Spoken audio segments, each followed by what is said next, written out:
I have had a keen interest and fascination with astronomy for most of my adult life. I have seen some fascinating things through the eyepiece of several large and powerful telescopes. I have learned to navigate around the heavens and learned the name and location of many of the brightest stars, constellations, and deep sky objects as they whirl overhead announcing the seasons. Each view is as pronounced and unique as spring, summer, fall, and winter are here on terra firma. It's impossible for me to be outside at night and not have my eyes gaze upward at the wonder of it all. The heavens display the spectacular power and mystery of things not seen anywhere in this world. Yet the variety of heavenly bodies is as diverse as the geography and biology of our world. But far and away the most compelling and alluring thing about astronomy for me is the sheer size of it all. The numbers we use to describe the universe are numbing for the mind to comprehend. That's it in a nutshell for me, the mind-numbing numbers that describe what we see in the nighttime sky. By this presentation, I hope to introduce you to that facet of astronomy. As we take a tour of our little corner of the universe, I hope you can begin to grasp its immensity and realize that I am introducing you to what is a less than 1 cubic inch tour of a rambling mansion far greater than 1,000,000 square feet. Our home, the solar system. If our home planet, the Earth, were a 1-inch ball about the size of a shooter in marbles, the scaled size of our sun would be a ball 9 feet in diameter. Since we have 9.5-foot ceilings in our home, a scale model sized sun would pretty much fill our living room. Mercury, the nearest planet to the sun, would be 4/10 of an inch in diameter, a ball traveling around the sun at a distance of 375 feet.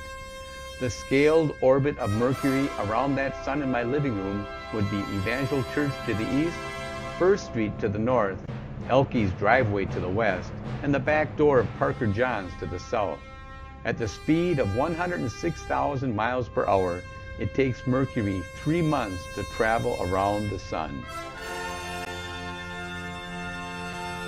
The planet Venus. The next planet we would see in my scale model of the solar system would be Venus. It would be a 1-inch ball traveling around the sun in my living room at a distance of 650 feet. Other than an occasional comet, nothing more significant than a few atoms and molecules exist in this space.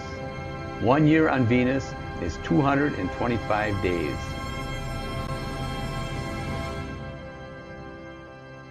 Planet Earth, our home, 969 feet from our scale model sun.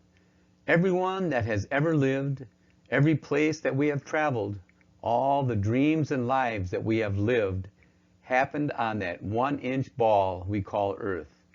The Earth's journey around the sun is 365 1/4 days.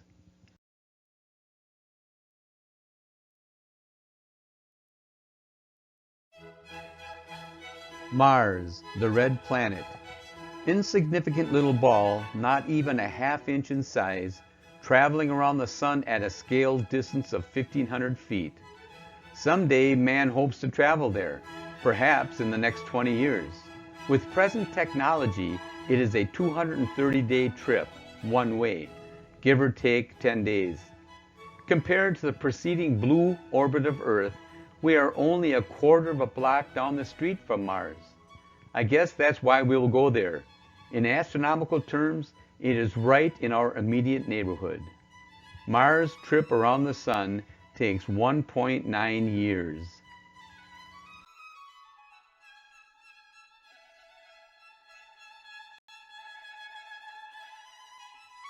The relative sizes of the rocky planets of our solar system. Note, Pluto is no longer classified as a planet, but as an asteroid captured by the gravitational forces of our sun and the planets of our solar system. When you see later in this video how far away Pluto is from our sun, I think you will begin to understand why it is no longer called a planet. Jupiter. our largest planet. Gigantic, swirling gas ball of a planet. We can only see the tops of the clouds that cover the storm-washed planet. See in the next picture that the size of the storm in the southern hemisphere of Jupiter is big enough to engulf our entire planet Earth. An example of those outrageous numbers in astronomy that I am talking about. Go outside on a dark night with a modest 7x power pair of binoculars and you will be able to see the 4 largest of Jupiter's 65 or so moons dancing about in their orbits around Jupiter. Our scale model size of Jupiter would be an 11-inch ball traveling around the Sun at 5,032 feet. That small ball, less than a foot in diameter, would be in an orbit that has Jefferson Park on the eastern limit, 9th Street to the north, the other side of the Trestle Trail Bridge to the west, and Theda Clark Hospital to the south. To cover the distance of this red circle around the Sun, Jupiter takes 11.9 years.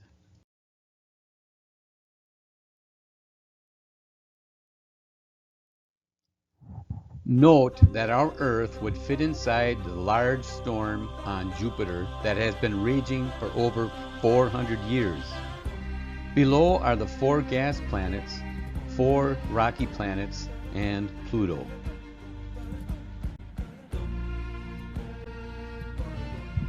Saturn, Uranus, and Neptune. As you can see, the outer gas planets of our solar system are a long way from our Sun. The red orbit of Saturn is 1 3/4 miles distance, almost 10 times further away from the Sun than the Earth, and its size is about 9.5 inches. A basketball is about 9.5 inches. It takes 29 years to traverse the red circle. The orbit of Uranus is 2 1/4 miles away, and it is only 4 inches in diameter, about the size of a softball. One revolution takes 84.3 years.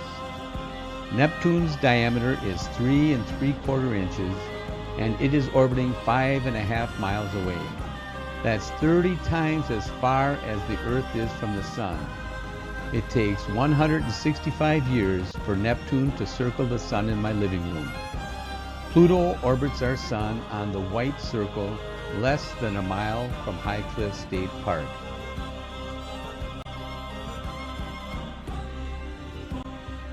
Here we see the relative sizes of the large gas planets, Jupiter, Saturn, Uranus, and Neptune, compared to our Sun, and compared to the small inner planets.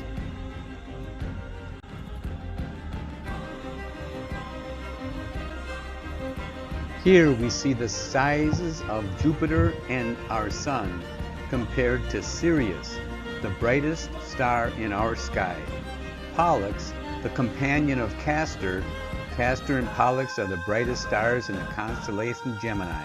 And Arcturus, a bright star in the constellation Boötes, the Shepherd. Here we can see the size comparisons of our Sun and the 3 stars of the preceding slide, with the bright star in the constellation Orion, Rigel, the bright star in the constellation Taurus, Aldebaran, and the bright star also in the constellation Orion. Rigel, Aldebaran, and Betelgeuse are seen in the winter skies. Antares is a bright star in the constellation Scorpio and can be seen in the summer skies in Wisconsin. By the way, if we could go back to the page entitled Mars, the Red Planet, we would discover that the size of Betelgeuse would swallow the orbits of Mercury, Venus, Earth, and Mars if it was at the center of our solar system.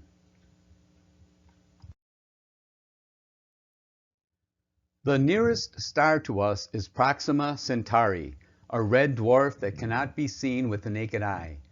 It is 4.35 light years away from our Earth. That's how long it takes light to travel from Proxima Centauri to our Earth at the speed of 186,000 miles per second. Distance can also be measured using astronomical units. An astronomical unit is the distance from our Earth to our Sun. The Earth is 1 astronomical unit from our Sun. Saturn is 10 astronomical units from our Sun, and Proxima Centauri is 470,000 astronomical units from our Sun. If it were a scale, size, and distance in our little solar system centered in my living room, it would be an insignificant 1.3-inch ball, not much larger than our home planet, but a sun nonetheless. 47,000 miles away, that's 1/5 of the distance to the moon. That's one star out of gazillions. Distances can no longer be measured by miles or astronomical units, but rather by light years or parsecs. The following picture shows a part of the sky that is easily recognizable to anyone in Wisconsin during summer and autumn. The 3 brightest stars in the constellations Lyra, Cygnus, and Aquila form what is known as the Summer Triangle. Cygnus the Swan and Aquila the Eagle can clearly be seen in the dark skies of northern Wisconsin, as though they were flying together through the Milky Way. The Milky Way is our home galaxy. We are seeing the Summer Triangle looking toward the center from our location in its outer regions. As darkness sets in around Labor Day, the Summer Triangle can be seen directly overhead in the Wisconsin skies.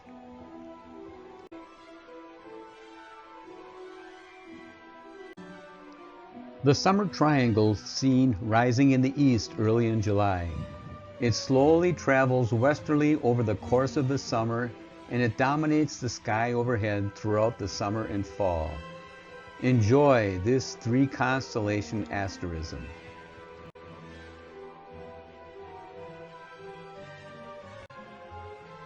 Another view of Cygnus the Swan, also called the Northern Cross, as seen with a time-lapse photo taken by a small camera. This view demonstrates how little we can see that is right in front of our eyes. That's because, unlike a camera, our eyes do not have the ability to record light.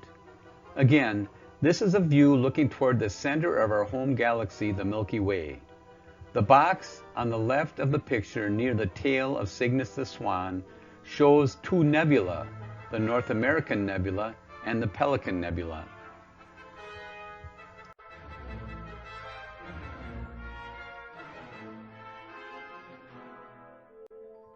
Look at this picture of the North America and Pelican Nebulas. These 2 nebula are parts of the same interstellar cloud of ionized hydrogen. This cloud is about 1,800 light years distant from us and about 100 light years across. Note the hundreds and hundreds of stars in the field of view in the small box at the tail of Cygnus the Swan. Imagine the number of stars in our Milky Way galaxy, which is 100,000 light years across.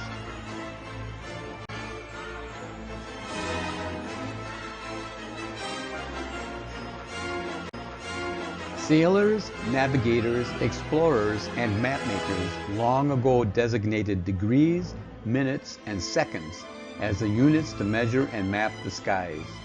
Those units of measurement are used to study the skies and navigate the Earth. In the sky, with an unobstructed view of the horizon, such as the ocean, the prairie, or a large farm field, one can see about 180 degrees of sky all at once. There are 90 degrees from the true horizon to the zenith. There are 60 minutes of arc, denoted as 60 prime, in 1 degree. The full moon is about 30 prime, or 30 arc minutes across, or half of a degree. Clench your fist at arm's length and hold it with the back of your hand facing you. The width covers about 10 degrees of the sky. Hold your 3 middle fingers together and they span about 5 degrees. The width of your little finger at arm's length is 1 degree.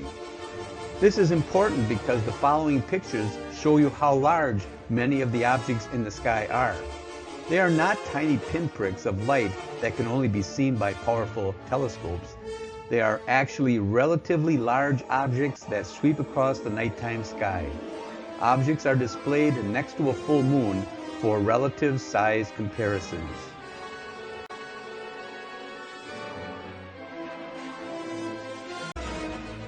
Messier 22 is 24 minutes of arc.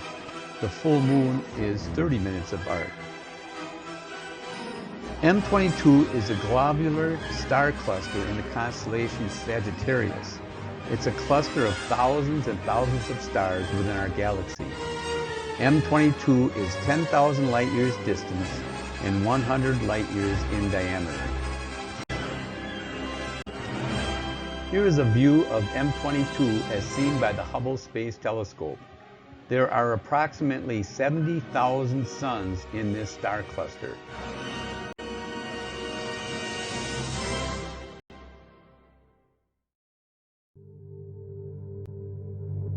The Trifid Nebula, Messier object number 20, is 29 minutes of arc, and the full moon is 30 minutes of arc. This nebula of dust, ionized gases, and open star clusters is in the constellation Sagittarius. It is 4.2 thousand light years distant and approximately 25 light years across.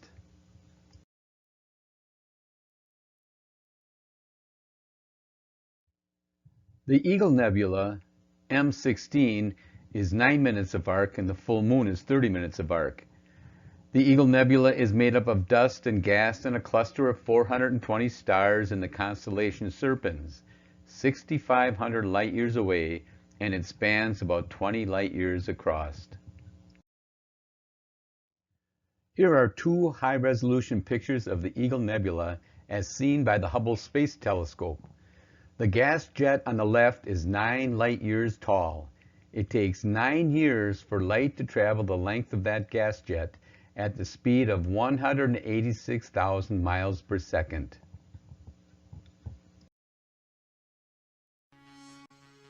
M42, the Great Nebula in Orion, is 66 minutes of arc and the full moon is 30 minutes of arc. Its distance from the Earth is 2,590 light years.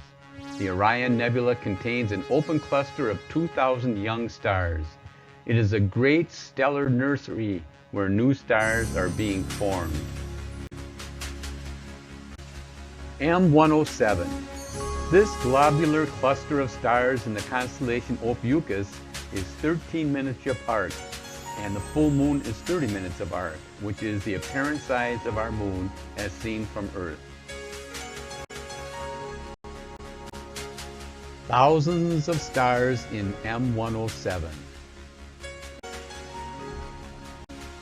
Messier object 33 is the Triangulum Galaxy. It is 71 by 41 minutes of arc. The diameter of the Triangulum Galaxy is 55,000 light years across. The distance from Earth is 2.9 million light years away. Of all the preceding deep sky objects that we have looked at for size comparison to a full moon, this is the first one that is very far away and not part of our Milky Way galaxy. M33 is in fact a galaxy similar to, but smaller than our Milky Way galaxy. M33 is made up of only 40 billion stars. Here is a Hubble Space Telescope view of M33, a galaxy found in the constellation Triangulum. M101 is the Pinwheel Galaxy, and it is 29 by 27 minutes of arc, about the same size as our full moon. M101 is a face-on spiral galaxy 21 million light years distant, and similar to our Milky Way, made up of 100 billion solar masses with a diameter of 170,000 light years across. Despite its incredibly large size, its great distance from us creates an apparent size only similar to our full moon. Here is a space telescope view of the Pinwheel Galaxy. It is in the constellation Ursa Major, or the Great Bear, near the Big Dipper.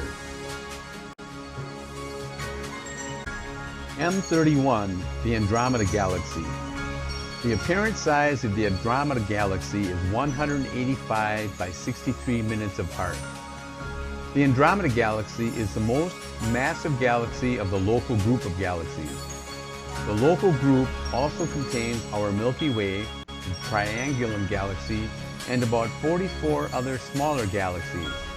The distance of the Andromeda Galaxy is only 2.5 million light years away from Earth. On a dark autumn night in Wisconsin, the center of the galaxy can be seen with the naked eye. Therefore, this is the furthest thing that can be seen with our naked eye, 2.54 million light years distant. Because it is so large, 220,000 light years across, and relatively close, only 2.5 million light years from Earth, its apparent size is 6 times the diameter of the full moon. That means that if our eyes were able to record the light coming from it, we would see this galaxy hanging in the nighttime sky, spanning 6 times the diameter of the moon. Incredible what is plainly hidden in front of our faces. The Andromeda Galaxy is made up of 1 trillion stars. Keep in mind that the cosmos is made up of perhaps 50 billion large galaxies. The Andromeda Galaxy is located in the constellation Andromeda and can be seen high overhead in autumn and winter. I heard a rumor that it is moving towards our Milky Way at 750,000 miles per hour. Here is a picture of how the Andromeda Galaxy would appear shortly after sunset during a first quarter moon if our eyes were able to record the light coming from it. It is so big because it is so close. It is so dim because it is so far away, 2.5 million light years.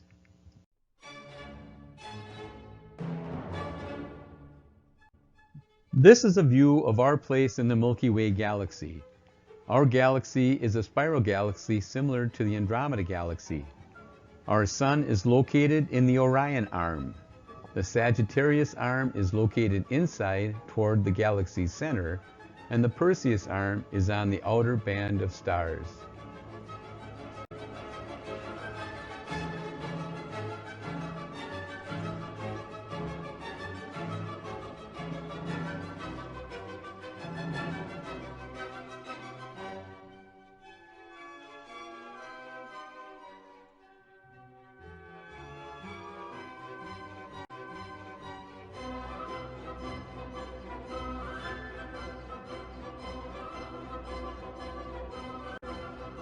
This is the first image from NASA of the Frontier Fields project released in 2014. It reveals thousands of background galaxies among hundreds of foreground galaxies. The area of this picture is about the size of a tennis ball 100 feet away. The Hubble Space Telescope recorded the light of a dark portion of the sky over a multi-week period of time to record the light from these invisible galaxies. I remember reading an article in a National Geographic magazine in the late 1970s that stated that astronomers thought there were over 1 million galaxies contained within the 4 stars that make up the bowl of the Big Dipper.